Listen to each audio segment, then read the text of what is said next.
ことで今日はチルマット最終日なんですけど、私はまだ1個だけやり残したことがあるので、ちょっとだけね市内を少し観光していきたいんですけど、ちょっと具体的にそれが何かというとですね、私はまだ世界で一番高いマクドナルドに行っていないことに気づきました。どうやらね調べたところ、ちょっとね私ちょっと歩きながら話すとですね、チルマットにすごく素敵なマックがあるんですけど、それがねどうやら世界で一番高いということ、しかも、限定メニューもあるということなので、ちょっとね行ってみたいなと思います。今日もチェルマットは曇りの天気ですが、それでも曇りなんですがすごく綺麗ですね。すごいマッターホルン見える。ラッキーですね。マッターホルンだよね、あれね、見えますね。なんかあれ富士山みたいな感じで、どんなに近くても結構見えなかったりするので、今日はラッキーですね。なんとこのマクドナルド、外観が普通のマックではなくアルプスの木造謝礼風です。店内も木を多用した山岳リゾートらしい雰囲気。2026年にスイスで話題になったのですが、世界一高いマックという噂があります。マクドナルドスイスは世界一高いというのは事実ではないというコメントを残しているところは面白いですね。ただ日本人の感覚だとどれも高く感じます。スイスチーズ系バーガーやグルテンフリーバンズ、ベジバーガー、スイスブランドのドリンクなどスイス限定っぽいメニューもありました。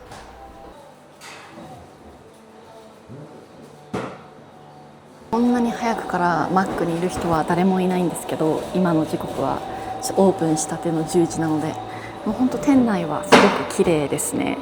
はい、こんなおしゃれなマック、海外のマックに来たのは初めてです。口コミによるとね、世界のマックの中で今まで食べたマックの中で一番美味しいというね口コミがあったので、一体どんなマックが出てくるのかとねワクワクしています。私がオーダーしたのが、ダブルチーズバーガーのグルテンフリーですね。あとは、コーヒークリーム、スモールポテト、あとはなんかフライソース、ポームズフライソースっていうやつを頼みました。値段は 10.5 ドル、だいたい日本円にして、2000円ぐらいですかね。はい、どんなマックが出てくるのかワクワクしています。シェイクシャック並みの、値段ですね。もっとだね。少し待ちたいと思います。こちらが私のバーガー。なんでグルテンフリーを頼んだのかわからないけど、グルテンフリーのパンがオーダーできました。早速食べていきたいと思います。お店の人はめっちゃ優しかった。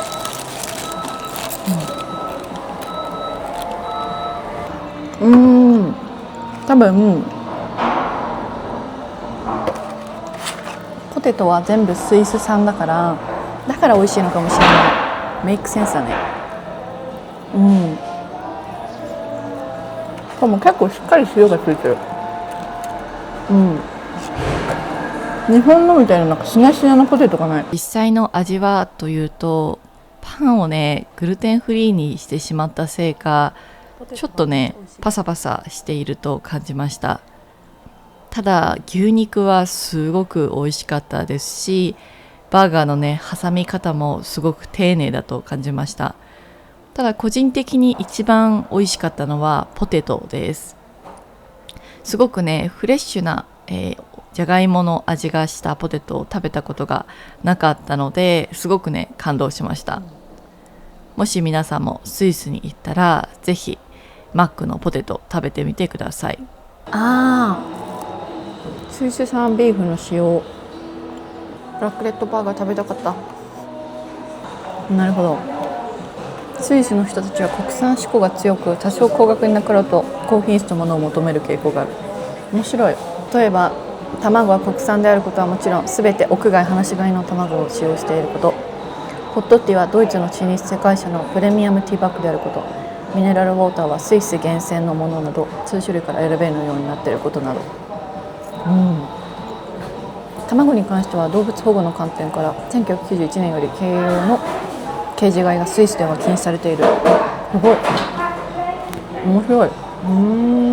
結構ちゃんとしたね、芋の味がしました。今びっくり。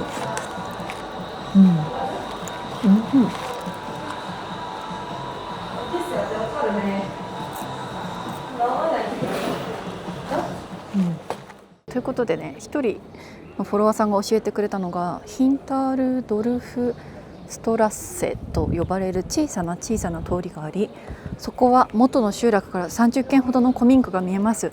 400年を超える、たくさんの家があるということなのですが、すごいね、近くにあるみたい。多分ね、こっちに行ったところにあるみたいですね。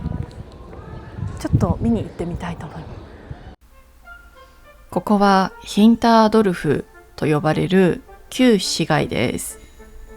チェルマットが世界的な観光地になる前、チェルマットの前にマクドナルドはありませんでした。この地域の人々は農業や牧畜で暮らしていました。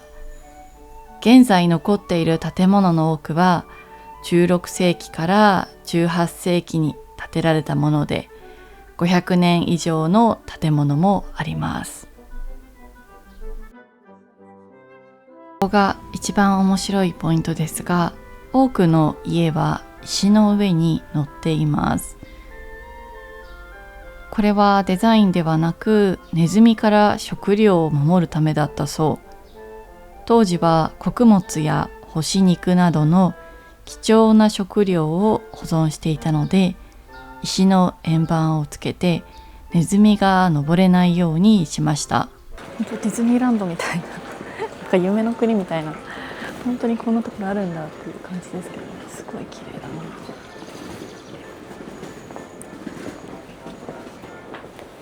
これとかもめちゃくちゃ面白くないですか？すごくない？面白いですね。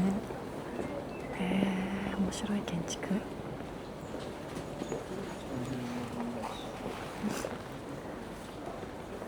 すごいですね。いちいちこれ日本語で書いてあるのが面白いのが、17世紀の納屋、ライ麦、穀物用の穀倉って書いてありますね。面白いな。これは納屋みたいですね。そして11時になったので鐘が鳴ってるんですけど、かわいい。さて、ここで猫ちゃんを発見しました。チェルマットはガソリン車がほぼ禁止なので、猫たちにとってはかなり安全な環境です。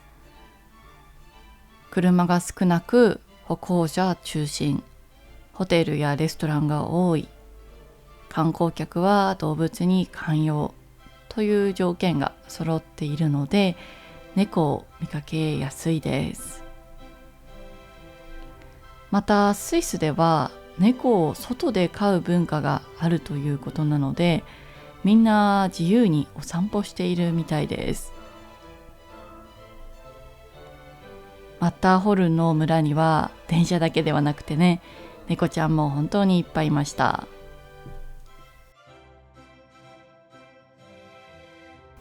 もしマッターホルンが世界的に有名にならなかったら、チェルマットは今もこんな静かな山村だったのかもしれません。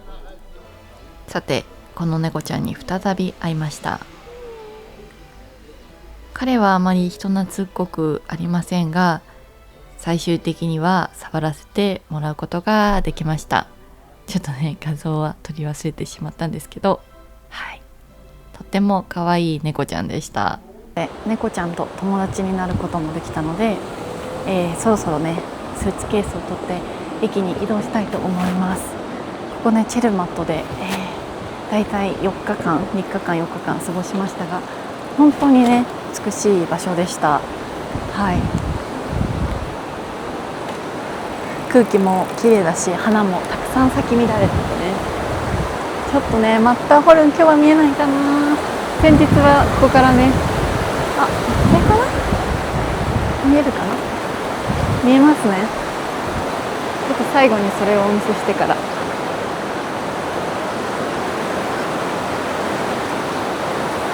はい、すごい綺麗。チェルマットに滞在したのはわずか3日でしたが、それでもたくさんの美しい思い出を作ることができました。電車が好きな方、猫が好きな方、自然が好きな方、ハイキングが好きな方、そんな方にはぴったりの美しい小さな町。ぜひ皆さんも行ってみてください。今からスイスの鉄道に乗ってアンデルマットというところに移動したいんですけど、なんとかね席を確保することができました。スイスのね鉄道はすごく、大きい窓があって景色も素敵なので、皆さんにお見せできたらなって思います。ということで一緒に、電車の旅を楽しみましょう。チェルマットを出発すると、列車はマッターホルンの谷をゆっくり下っていきます。車の入れないチェルマットを抜け、登山家の村や深い渓谷を通り過ぎると、やがてアルプスの玄関ブリークへ。わずか1時間ほどの旅ですが、スイスの山岳文化と鉄道の歴史が詰まった区間になっています。私はこの列車から見えるたくさんの花や本当に美しい川を見るのが大好きでした。スイスの鉄道は何時間乗っていても飽きないのは本当に不思議です。続いてアンデルマットに行くために別の、電車に乗り換えたんですけど、このイスプ駅ではですね、なんと、たくさんの電車が止まっております。そしてですね、私が明日乗る予定であるこれは違うやつだ。これのさらに向こうにグラシアエクスプレス氷河鉄道がねいるんですけど、残念ながら今見れなくなってしまいました。さっきまで見えてたのに、マジか、そんなことあるんだ。ショックですね。本当は写真を撮りたかったんですけど、ちょっとね向こうまで行く時間があるっちゃあるんですけど、荷物を置いてそこまで行くのはちょっとややね心配だろうなみたいな。うわマジかって感じですね。多分そこのね階段から下に降りて、隣のホームに行ったら写真が撮れるんですけど、大丈夫だと思うけど、万が一ねもうここに戻ってきたら荷物が何もないですみたいな状態とか怖いですよね。さすがにないと思いますけど、ちょっとそんなことはできないので仕方ないですね。ちょっと残念でした。私は、グラシアエクスプレスには乗らずにゆっくりのんびり、こっからね多分2時間ぐらいかけて移動したいと思います。早速列車が出発しました。のんびりと、電車で旅をしていきたいと思います。今日の旅のお供はですね、日本から持ってきた抹茶アルフォートとスイスのチョコレートを持っているので、お腹が空いたらそれを食べて、耐えしのぎたいと思います。でもね朝マックに行ったんで結構もうお腹はいっぱいです。わー綺麗だな。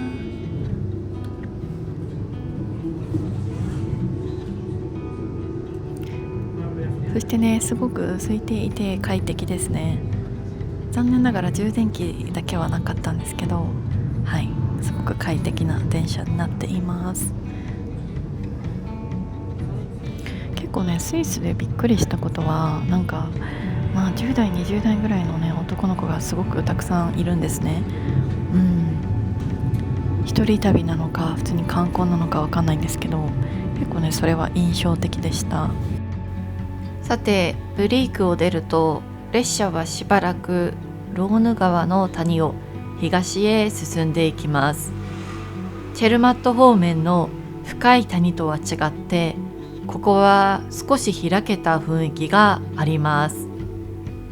見えるものは広い谷、小さな村、放牧地、山の斜面、ローヌ川沿いの風景です。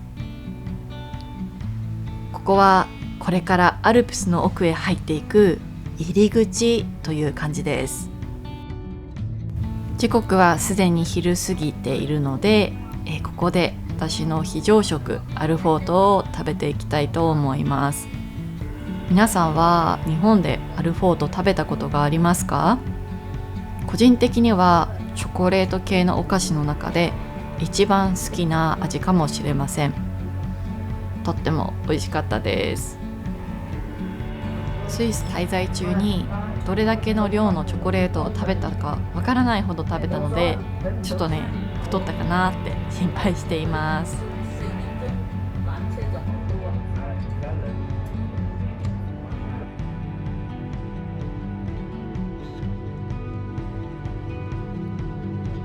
さて、ここニーダーバルトは実は高級ホテルブランドザ・リッツ・ロンドンやリッツ・パリスのリッツの名前の元になった人物の生まれ故郷だそうです。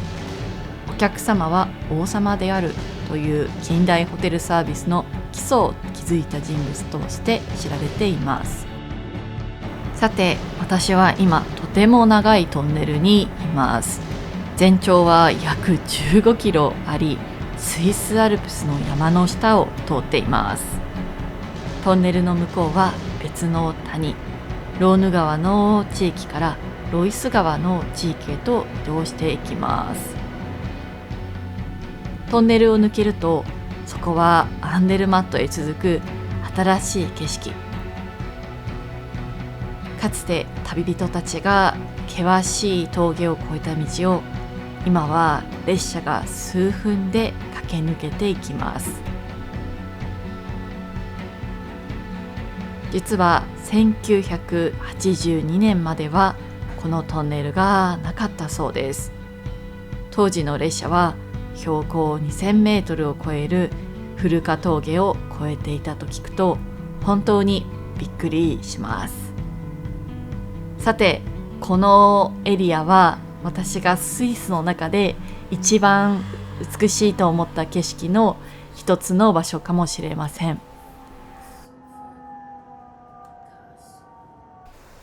さて、アンデルマットの駅に到着しました。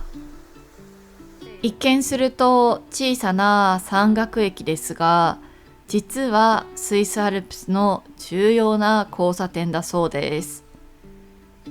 チェルマット方面から来た列車、ゴッタルド方面へ向かう列車、そしてオーバーアルプ峠を越えてグラウビュンデン州へ向かう列車がここで出会います。何百年もの間、旅人や商人たちがアルプスを越える途中で立ち寄った町。今ではグレッシャーエクスプレスも停車するスイス鉄道旅の中心の一つです。スイスの旅で私が特に感動したものの一つが高原に咲く植物たちでした。名前もわからない小さな花が雪解け水の流れる草原に静かに咲いています。一つ一つは決して派手ではありません。ただ驚くほど美しく、思わず足を止めて見入ってしまいます。アルプスの厳しい冬を乗り越え、短い夏の間だけ花を咲かせる。そう考えると、その姿はより一層特別に感じられます。さて、アンデルマットにある小さなレストラン、オクセンへやってきました。ドイツ語でお牛という意味だそう。今回スイスでしっかりとしたレストランに入ったのは実は初めて。ワインも初めてです。果たしてね、どんな味かとても楽しみにしていました。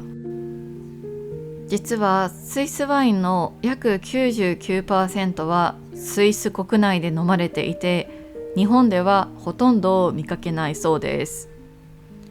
スイスのブドウ畑は標高が高く、昼は暖かく夜は冷えるという環境。そのため酸味がきれい、フレッシュ、軽やかなワインが多いです。すごいさっぱりしてる。もちろん注文したのはチーズフォンデュです。実はこのチーズフォンデュを食べて驚いたのはチーズよりもワインの香りでした。日本で食べるよりもずっと大人の味でした。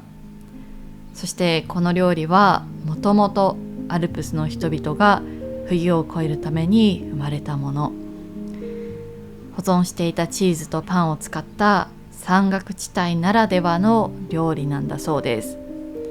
でも本当に美味しくて、パンとねじゃがいもがたくさんあったんですけど、いっぱい食べました。ということでチェルマットからアンデルマットへの長い一日いかがでしたでしょうか。今日もね動画を最後までご視聴くださってありがとうございました。また次の動画でお会いしましょう。じゃあね。